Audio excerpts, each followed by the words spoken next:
అదే నిరుద్యోగులు కాంగ్రెస్ పార్టీ వచ్చిన తర్వాత 2 లక్షల ఉద్యోగాలు వస్తాయని చెప్పి గ్రూప్ 1 గ్రూప్ 2 అన్ని రకాల పరీక్షలు కూడా కాంపిటేటివ్ ఎగ్జామ్స్ పారదర్శకంగా పెట్టి మాకు న్యాయం జరుగుతుందని భావించింది.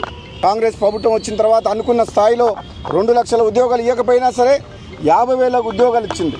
కానీ ఈరోజు మిగతా దాదాపు 30 లక్షల మంది నిరుద్యోగ యువత ఈ తెలంగాణ రాష్ట్రంలో మిగతా 150,000 కూడా ఉద్యోగాలు కూడా భర్తీ చేయాలని డిమాండ్ చేస్తున్నారు. కాబట్టి నేను అందరికీ కూడా చెప్తున్నా, ఈరోజు నిరుద్యోగ యువకులకు మీరు ప్రత్యేకంగా నన్ను ఆహ్వానించడం వల్ల ఈరోజు మీకు ఒక అండగా ఉంటందుకు, ఒక శాసనసభ్యునిగా కాంగ్రెస్ పార్టీ ఎమ్మెల్యేగా కూడా మీకు హామీ ఇస్తందుకు మీరు అధైర్యపడొద్దు.